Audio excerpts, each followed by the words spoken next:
All right, here we are. Happy good morning Wednesday to you, Dima. Hello, Rob. Happy Wednesday. Oh man, it's a good one. It's kind of cold, a little chilly out today, I believe. It's a beautiful day here in Baton Rouge. How's San Diego? It's gorgeous. Look, it's amazing. So it's been really nice. It Well, looks good. it I was never get tired of that background, Dima. oh good. Yeah, I'll take a picture of it and take it with me to It's, Baton it's Rouge. beautiful. It really is. I love that. There's another beautiful sight that I'd like to bring into the show, and that's our man here, Dave Baxter. Hey, peoples, how are y'all? Hello. Good morning, Dave. It's so good to see you too. You just bring a smile to my face. We can see it. Well, good morning to all our viewers out there too. Wearing We've got a today, few Dave? people tuning in. What okay, are you you both today? are speaking at the same time. Yeah, we're so excited. That's Yeah. right. What were you saying, Dima? Yours was What are way you more. wearing today, Dave? I don't see now. It all messes me up. I don't know if my shirt comes out right, but we got Sparkhound, we got IT inspired. We got some serious IT power going on today. I can see that. Yeah. A lot of good technical mindset here this morning. Dave, hi, there's my studio audience again. 2 shows in a row. All right. Good morning to you. So Dave, what I was going to ask was, how are you doing, man? I haven't seen your face in a little while. I think it's been at least 4 weeks with some stay-at-home order stuff. Yeah. How are you doing, man? Well, I'll tell you, it's been, being at home and now in like week 5, it's been a bit of an adjustment. Working from the office every day for the last 20 something years. This is just a bit of a change. Thankfully I built a new house about 6-8 months ago. My office just happened to be ready. My decorator finished doing my office about 2 months ago. So the timing was perfect for me to have to work at home. Otherwise I'd be sitting in my kitchen table doing this. So I've got a nice desk. I've got everything in here. I've got all my electronics. So I really can't complain too much. I've got it pretty good. I live by myself, so there's no dogs, no kids running around, no one making me crazy like that. So it's really not been too bad, other than just really missing the companionship of good friends, just having that close relationship. Yeah. I'm a hugger, Dave. You know that. Every time I see you, I want to give you a high five, a hug, and we can do one of those, jump up and hit the side kind of thing. I want to do that every single time. So this is a little tough. Tough. And Dima, how are you holding up over there? I'm doing great. It's nice to be around family. I'm enjoying it a lot and transitioning a lot of things with my business virtually. So it's a matter of enjoying the moment and being adaptable. So things are good. I'm still trying to adapt to 24/7. Everything's around us and there's no break, but it's okay. It's a momentary that's not ideal, but we regroup, we recover, right? So it's not so bad. Yeah. I think hopefully that remote control recovers. It just fell off the remote. Dima, take it away. It gives the show some spice, so that's good. Oh man. No, man. So let's introduce our friend Dave. Dave Baxter is the GM of Sparkhound, and Dave is using this time to reflect and think about his personal and career goals. So as a result, we're bringing him to the show today to share with us messages of how we can use this time so we can focus on our goals as well. So welcome, Dave. Glad to be here. Thanks for having me today. Okay. So tell us more about yourself. Tell us about tips you have for our viewers. Yeah, sure. So, the first 2 weeks at home were a little bit maddening. I was trying to be uber productive and just trying to live life as normal, trying to make sure my days were busy. And it was really, I found it very stressful to try and fill up the day. And I felt like I wasn't being productive. And then there was I think I posted this in one of the logs, and one of the chat logs at one of your previous shows, was there was an article in the New York Times about, stop trying to be so productive during this time. use this time to just relax and enjoy it. And it really made me think about, I mean, I've been working since I was 15 years old. Even when I was in college, I worked, and I've never really had this amount of free time, so to speak, to really just sit back and relax. Even through the last 15 years or so working at Sparkhound, 13 years, I take a week off a year. I go on a family vacation and come back, and it's back to work. And so that you never really get to have time off. So I've said, I'm gonna use this time just to relax. I work from, probably 7:30 or 8 until about 2:30 every day. And then after that, I'm like, I'm just gonna, I'm not a big TV watcher. Right, Dave, because you're in technology, you're in IT. Yeah. 2:30 a.m. Yes, absolutely. Okay. No.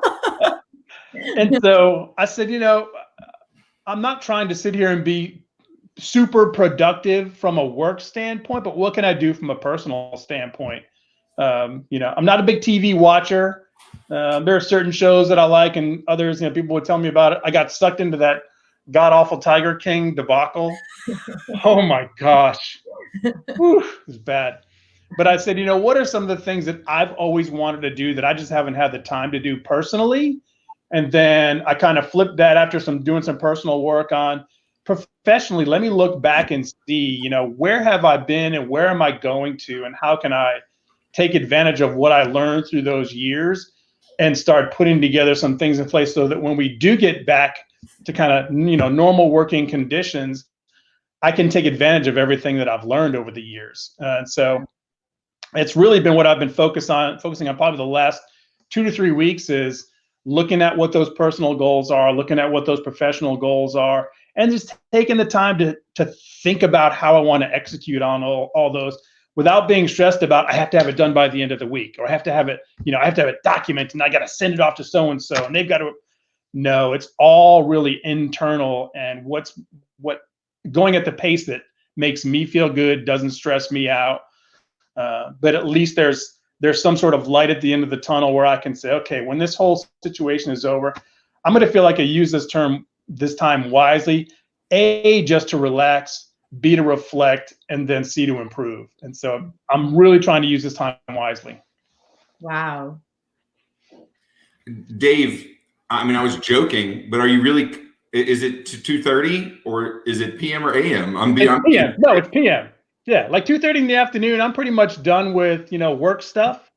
And that's when I focus on some of my, my personal time is I'm an early morning riser. I've been trying to sleep more. One of the issues that I've always had is I've never been a great sleeper. I'd go to bed, at 11 or 11:30. I wake up at 4, I go to the gym and then come back and shower, eat, whatever. So my sleep habits have been pretty poor, and my Fitbit tracks my sleep for me. And I've had like the worst sleep score for years. It's been like 60, 62 average, which is not good. It says poor. So I decided, since my gym is closed right now, I'm going to sleep in, and I'm going to try and see how this affects how it affects me personally. And so I've been getting a lot more sleep. I've been trying to get 7-8 hours of sleep a night, which I haven't done, ever. Same. And just the way that it makes me feel now, I feel so much better. And what I'm struggling with now is when things kind of get back to normal and the gym opens and my training partner calls me and says, I'll see you at the gym at 5. And I'm like, part of me wants to be like, I can't go back to that lifestyle because I'm feeling better, and I've got to kind of adjust things now because the sleep habits have improved so much that it's improving other areas of my life that have been impacted by me not getting enough sleep. Well, this is important because Dima, last week we were talking, the whole week was about health, right? And yeah. So, and I've been telling everyone else on the show and we've been having a conversation about it. My schedule's off. My routine is off. So Dave's saying that it's working for him and it's working out great. And let's point out a few awesome things here, Dave. You're a healthy guy as it is. You're a healthy dude. So that's rough. You would think with as much activity as you have that you would also be able to kind of wind down and get some sleep because you'd be so exhausted. But work also, it can get tough. And I guess now we can kind of also realize how much work was the priority over everything else. Yep. So you said something else, which I thought was amazing, because you said 2:30. I really wasn't joking. I'm on the 2:30 a.m. side. I'm not productive. I'm not efficient. I'm not. I've got too many distractions. I don't have my routine, my normal setup, where I feel like I maximize my flow or my efficiency. But here I've had to realize that, I'm not going to be as good as I once was. This is just the way it's going to be for now. Right. But now, are you saying that at Sparkhound, do you encourage folks to maximize or get the most out of their time, or do they have to work at normal, 8 to 5, 9 to 6 kind of thing? Because maybe this is the shift that we're about to start having, and it can be embraced finally, right? The 4-day work week, the 4 to 6 hour work day. Is this possible? Right. Is that what you're working towards? My work style has always been one of, all I really care about is the outcome. I don't care. I'm not as detailed on the inputs. If you look at, it was funny, the other day we were talking about emergenetics and people's emergenetics profile. So I happened to find mine. Yes. And so if you look at mine, red and yellow. Look at mine. The thing I hate the most is structure. He's a trimodal. I mean, I really do not like structure. It's just not my personality. Same. And so the way I've always managed my people is, however you need to get your work done, as long as you do X, as long as the outcome is X, I don't care if you do it in 2 hours a day or 20 hours a day. It doesn't matter. It's all about the outcomes. And so during this time, it's been very much the same way. So my management style with them hasn't really changed. No, we have our one-on-ones every week, once a week, and we just check in, see how things are going. But look, two out of my three salespeople that work for me have young kids at home. They're homeschooling, and so it's like, that's the most important thing that they can do right now is take care of their kids. The job will be there when they get back. The customers will be there when we get back. So for me, it's like, hey, if you only can do 2 hours today, just do 2 hours today. It's really okay. Yeah. And that's something we're going to see more and more of after all of this period, which is having more teams work virtually, more flexibility, and transitioning from hourly, like the specific hours, 8 to 5, as you were mentioning, into results-oriented leadership. Right. What matters is the team getting the work done instead of sitting there and micromanaging all of their work, which is so positive. And we should have done this long time ago. We're forced to do it. I know so many organizations that would refuse to have their team work virtually. And I know not every job can be done virtually, but these can. And now they're getting a taste of, wow, we can do it. We can do it. Yeah. And, for us in business development world, a lot of our time is not spent in the office. I mean, we're out there, we're meeting with customers, and those can happen at all times of the day. Sometimes it's a lunch meeting, sometimes it's a breakfast meeting, sometimes it's a regular during the day meeting. So the flexibility you have kind of being in business development is a little bit different. And one of the areas that I've struggled in over the years is when I've had other managers that want to track activities. How many calls did they make today? How many emails did they send today? And I'm like, look, I get that that's really important because it's how many at-bats you get determines how many hits you're going to get. But that's not how I like to be managed, and it's not how I like to manage my people. It's like, if your quota this year is $5 million, I don't care if you hit it all in the first month and take the rest of the year off. That would obviously never happen because that would be against that would not be good for them either. But by the same token, it's like, I'm not as concerned about the how you do it. I'm concerned about the when and the if you can actually get it accomplished. So this time I think has really worked well for my management style because I'm not on them every day about, well, how many emails did you send today, Jess? Or, how many calls did you make today, Chris? Or it doesn't matter. The numbers speak for themselves. And at this point in time, people don't want to be sold to. I mean, people are struggling to make sure that their business is still going to be there. So the last thing they want is some salesperson calling them saying, hey, would you like to buy my widget? I mean, it's a bad time for that. So right now it's all about maintaining the relationships, offering assistance where you can, giving them some free advice, sending them some training videos if they need help with Microsoft Teams or something. So right now it's not about selling. Right now it's about continuing to develop the relationship with your customers. Yeah, I agree. That's it. Yeah. And you mentioned, what Jess got accomplished that day and Chris, but you never really mentioned Carol. And Carol did it. I mean, Carol killed her husband. There's no question about it. Let's be honest. She Tiger King got it done. Sorry, we had a Facebook user with a funny comment on our Tiger King. Just Carol Baskin did it, no doubt. Too funny. Well, so Dave, I love that. I wish more people would kind of gravitate towards that, the outcome based. But let's be honest, there's a whole nother side of that emergenetics personality profile, right? The blue, the green, they thrive in that stuff, right? Like you and me, don't want it. Get me away from lists. Don't tie me down to structure. But there's a whole lot of people that know when they make those 1,000 calls. I bring up a friend, Matt Laborde with Elephant Realty. Yeah. I mean, they make so many calls in the morning. I think it's 100 or something, probably 1,000 calls a day. And for them, that turns over a lot of productivity in terms of, revenue, client relationships. So for them, it works. Some industries, it might not too. Right. But I'm like you, my man. I don't want to be managed like that. And I want to manage my people the way they want to be managed. Because if I come in there and do it the way I want to, if I don't learn the way that they work best and optimally, then I'm kind of shooting from the hip doing what I do best, not what they can do best. And I will say, one of the things, and I'm looking through some paperwork here. One of the things that I went through many years ago was some executive coaching. And for those of you listening, there's a great executive coach that happens to be on this call, just saying. Yeah. But I really, I went through that about, 7 years ago. And I actually pulled a lot of that stuff out. So I had a 360 done on me. Ooh, cool. I had these insights things done on me. And I've gone back over the last 2 weeks or so and looked at this and said, okay, so here were some of my strengths and weaknesses, 6-7 years ago.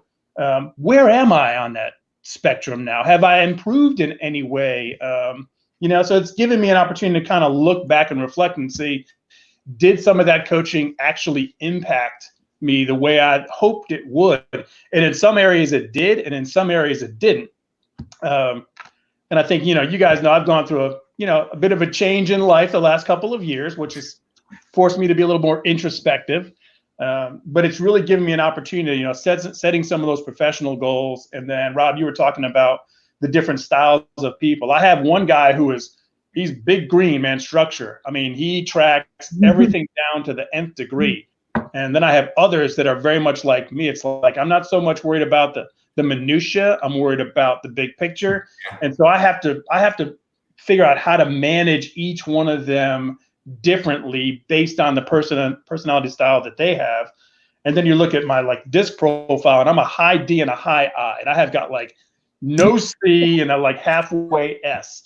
So then I've got to look at those folks as well and say, okay, what's their personality style, and how should someone like me deal with someone like two of my salespeople are strong S's. So at high D and a high like me, I can come at them like a fire hose, and they're just blow them away. So I've got to tone it down a little bit and just be respectful of their personality type and adjust the way that I meet with them to make sure that the communications are effective. Yeah. I love it. Dima, you've got to weigh in on this because this is your stuff. And I love how Dave is being introspective on or reflecting on what was in the past. I think that's amazing. He did the 360 like we did. Right? He already had emergenetics. He's talking about DISC. How important is it for someone like Dave or someone for like myself, and coming from your coaching perspective, to even be aware of these things, to utilize and as a tool and as a resource for our people and our companies? Yeah, it is. I'm so excited that you're doing this, Dave, because many times we may sit and reflect right now and just think about our world or journal. But what I love about what you're doing is you're going back to your personality assessments that you've done in the past. You most likely read them real quick and you moved on with your life. But now you're going back with a whole different lens to see where you were, where you are right now, and where you are heading. So that is amazing. And I also appreciate what you're talking about, adjusting your leadership style depending on your team members. And this is called situational leadership. So depending on the situation, you adjust, and that is your team members. So some of them may want you to be direct. Others want you to be so more structured. So that is so amazing. So I love all of this. And I agree with you. This is the time for us to look inward and start focusing on who we are, what do we want in life, personal and professional goals.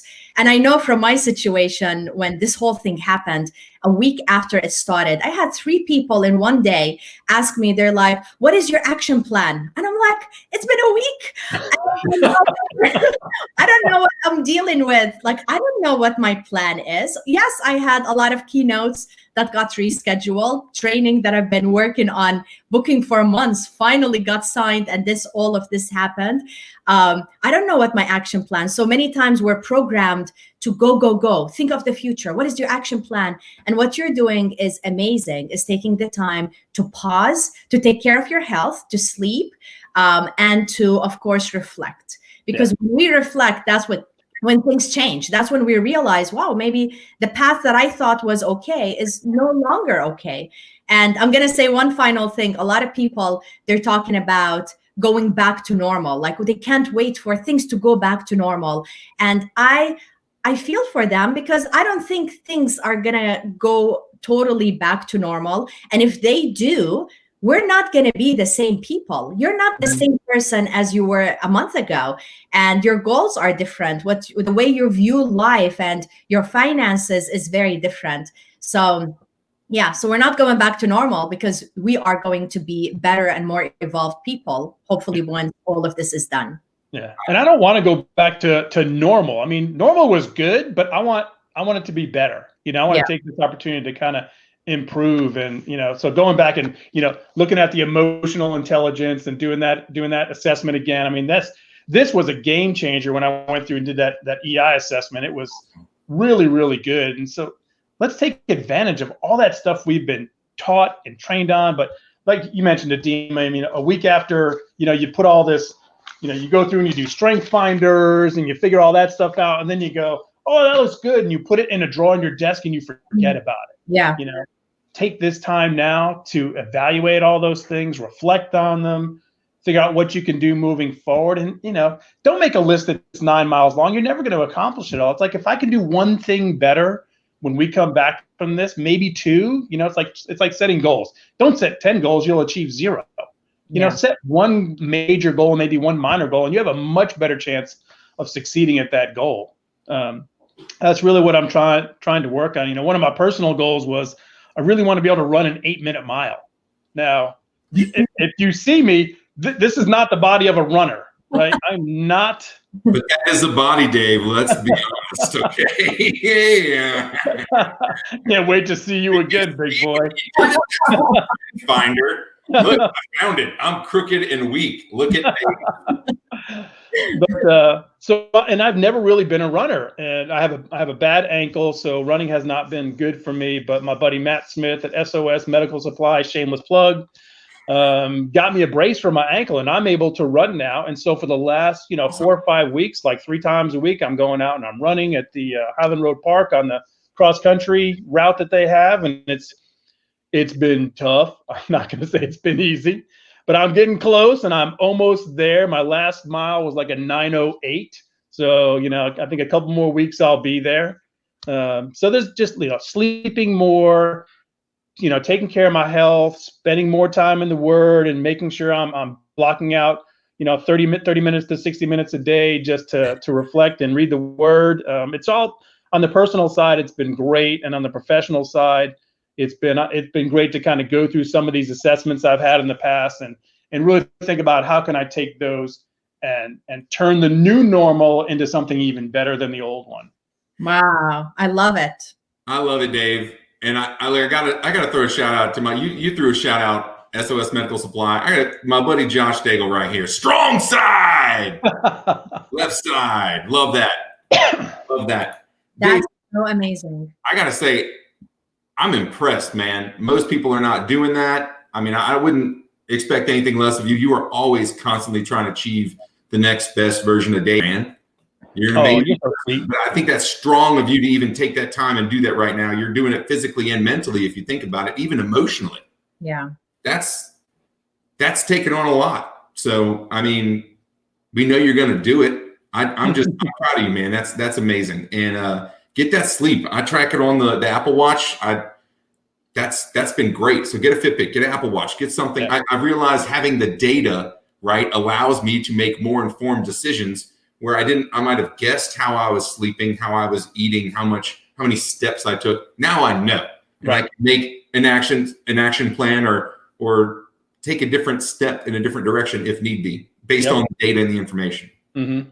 Yeah. And I want to add one more comment. Some people will be thinking, oh, but I don't have the time. I have so many things going on in my life, and maybe their work schedule is more than they need to work beyond 2 p.m.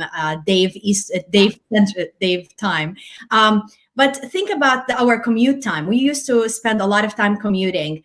Block that time and use it for reflecting, for journaling, for going back to your past personality assessment, or take new ones. So imagine if we were doing 20 minutes in the morning, 20 minutes in the afternoon. It doesn't have to be more than that. So for anyone who feels, wow, I don't have the luxury that Dave has, well, we do. We can block it on our calendar and be intentional in using this time to continue to reflect and continue to grow. Mm-hmm. I like that. Dave, I was going to ask you one question too, because you were talking about business development. We do a lot of the similar things, not just in business, but in just our roles and who we are, right? So I had a question about, are you still having those lunch meetings? Because I saw this, back that Thursday or Friday before, I guess it was almost a month ago now. But when they stopped schools and they realized that that Friday they announced that schools were going to be out, I started thinking like all those meetings I set up, that were month or two out, they were gone. They were being wiped off my calendar. And I was like, how do I add something back of value? Well, Chit Chat was one, right? It happened through a conversation with me and Dima. But the other thing was I started thinking like, no, I really still want to have that lunch with, Philip Lafargue from Emergent Method. I still want to have a lunch with the people that I set up weeks a week ago. So are you still having those meetings? Are you doing them over video chat? Yeah. Have you noticed an efficiency with not having to drive to each client site or go to this meeting and that? Do you prefer this over the way it was? Can we adapt? I will say, I'm definitely still having the meetings, but we're using Teams. We're doing video calls now. That's been okay, but it's just not the same. There's something to be said about sitting across the table from somebody and breaking bread with them and having that personal connection that this can't replace that. It's good. It's great. I've talked to people over the last couple of weeks that I haven't talked to in literally 30 years. Yeah. I had classmates from college, and one of them pinged me on Facebook and said, hey, we're doing a Zoom happy hour, next Thursday night. Why don't you join us? I got on. I literally have not spoken to these people since I graduated in 1990. And it was awesome, So I've also used the time just to connect with people that I've always said, man, I really need to reach out to so-and-so, but you never have time. You know what? You got time now. So, reach out to old college roommates that you haven't talked to in 30 years. Well, for you guys, it's a lot less than that, I know.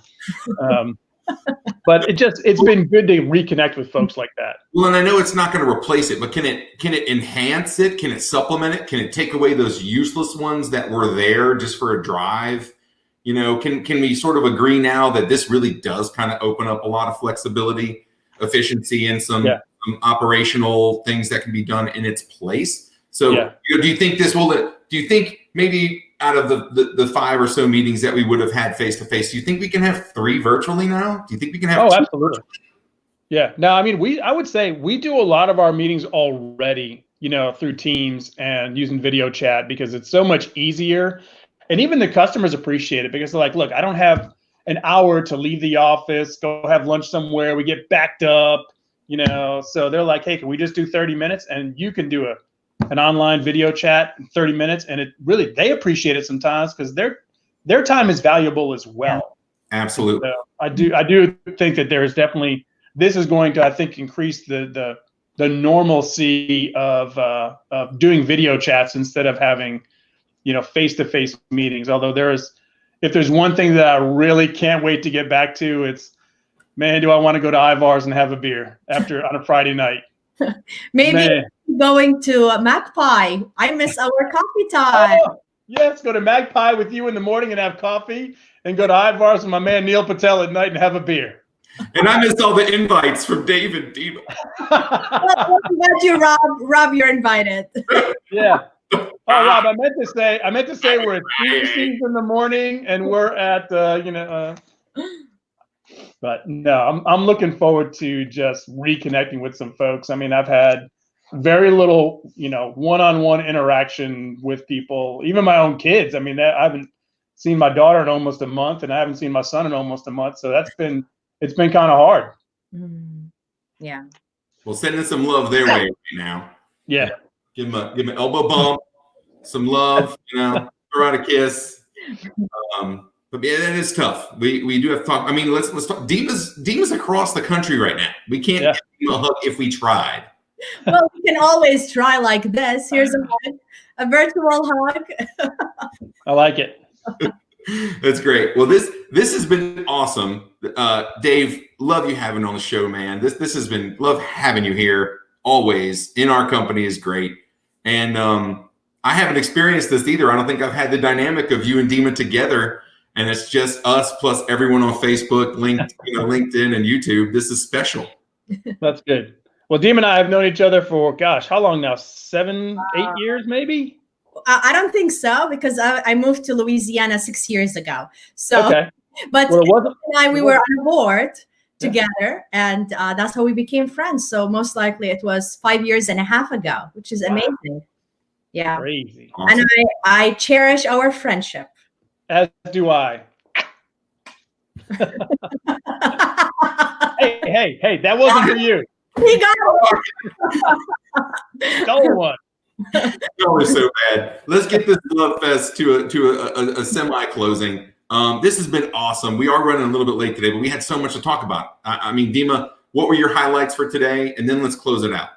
Wow, it is taking the time to reflect.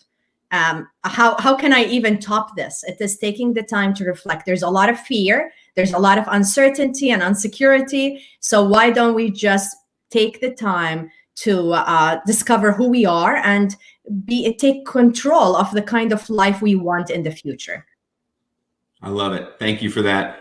Dave, take it easy, my man. Dima. What about you, Rob? What is your takeaway? Oh, well, I was just going to let you close it out since. Okay. That's fine. I just give Dave. Dave, do you have something? Because I need to think now. Geez, I don't know. She put you on the spot, and now you can't come up with something. You're like one of the wittiest guys I know. I've never seen you left speechless before. I think it's because I have to involve a mouse now. Well, look, if things get really rough, the last thing you need to have is a dancing llama.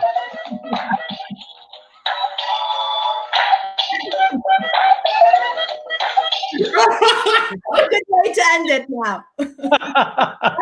Stop. You can't top that one, baby. I'm not coming back from that whatsoever. Look, there's a lot going on. Don't be a drama llama.